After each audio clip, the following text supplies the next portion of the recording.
Have you read my book? That's all right. I don't mind.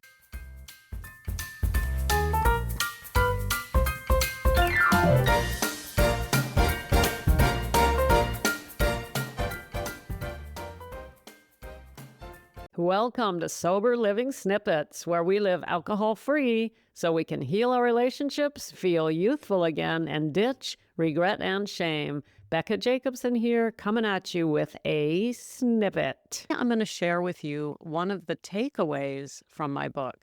In my book, you'll find 13 short stories from my life as a prostitute and from my childhood. And in between those stories, you'll find some coaching calls where I give some insights into what I've learned. And throughout the book, you'll find what I've called takeaways. The takeaways are just some thoughts on what I've learned along the way. I want to share this one with you today because I really think it'll help us on our new journey starting in juicy January. This takeaway is called "The Joke's on Us." The quote that I've included in this chapter is, "As you think, so shall you become." That's a quote by Bruce Lee. Here's the chapter. Everything we experience, everything we have, every person in our lives, every event, our careers, our relationships, everything is a direct result of our thoughts. This is true, and if we could actually realize the significance of it, our whole world would change. Isn't that amazing? In recent years, I really started studying, exploring, and practicing this concept in the different forms that I found it expressed by wise people going back centuries. Here are just a few examples. The mind is everything. What you think, you become. The Buddha. I've found that when you start thinking and saying what you really want, then your mind automatically shifts and pulls you in that direction. Jim Rohn. Your subconscious mind does not argue with you. It accepts what your conscious mind decrees. If you say, "I can't afford it," your subconscious mind works to make it true. Joseph Murphy. The empires of the future are the empires of the mind. Winston Churchill. When you become master of your mind, you are master of everything. Swami Satchitananda. You must learn a new way to think before you can master a new way to be. Marianne Williamson. Should I go on? I could, of course, but you get the picture. Great thinkers have been telling us for centuries about the power of our thoughts to mold our lives, but most of us don't hear it. The more I've learned about the power of the mind, the more astonishing it becomes to me. It's one of those things that makes you think, why doesn't everybody do this? We've all heard about the importance of our thoughts, but how many of us actually take it seriously? I decided that I would. I made a decision to find out what all the fuss was about and make it my business to put these ideas into practice and prove it to myself once and for all. Here is what I found. The joke's on us. All the power we'll ever need to do anything is right between our ears, and we either don't believe it or we don't know how to do anything about it. The real reason I believe that most people ignore it is because while changing our thoughts does change our life, it is a lot of work. When I was training to become a coach so I could help others to stay accountable to their dreams, I wanted to make sure I proved the theories by practicing them. I certainly wasn't willing to share my beliefs with others if I wasn't putting them into practice in my own life. So I became my own guinea pig. And I can tell you that changing your thoughts is the hardest work you'll ever do. And the most rewarding. How we behave when we're alone matters. The thoughts we entertain in the privacy of our own minds matter.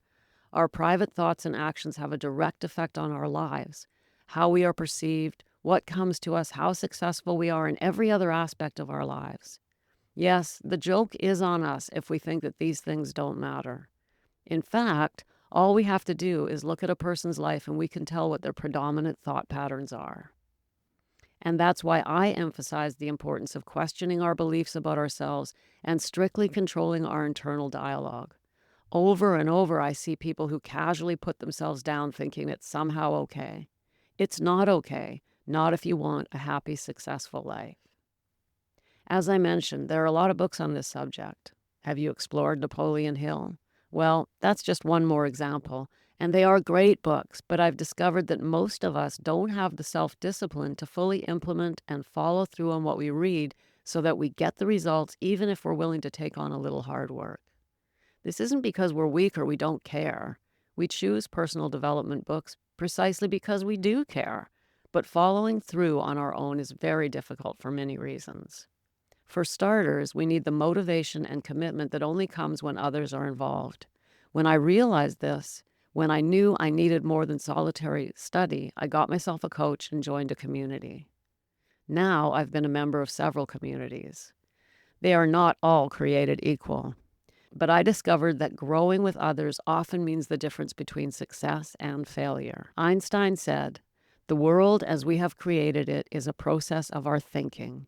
It cannot be changed without changing our thinking. Changing our minds, overhauling our thoughts so we can change our lives takes persistence, commitment, and patience.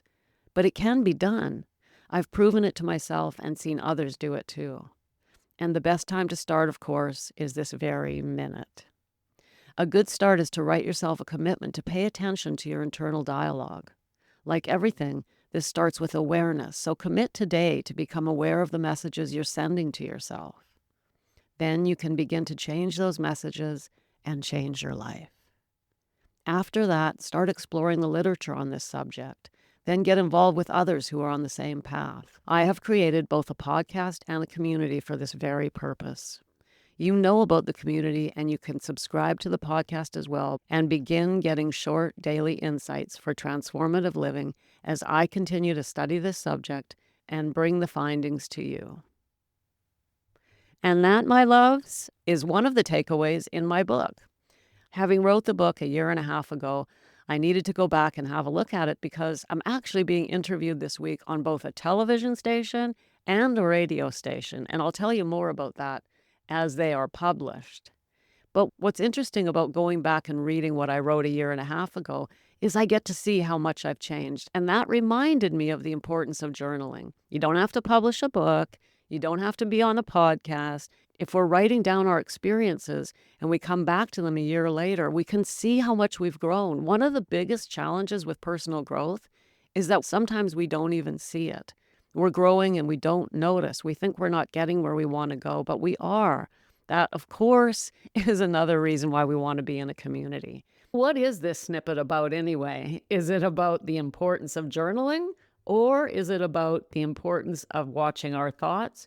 Or is it about being in a community? Well, seeing as how it's Christmas Eve, let's do this. Let's make it about all of them. Sure, the takeaway was about watching our thoughts. Reading the takeaway reminded me about the importance of journaling, and all of it reminds me of how important it is that we are working with others on not only our sobriety, but our personal growth.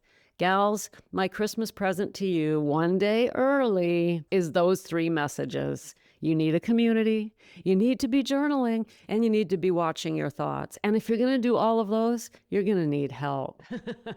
I have a real treat for you tomorrow. No snippet. I'm not coming at you on Christmas Day with a snippet. Instead, I have a story for you. Tomorrow, you're going to get the story of Nibby, the wise Christmas mouse. See you in the morning. Thanks for popping in. Be sure to come back tomorrow so we can keep your head on straight. Sending you buckets of love.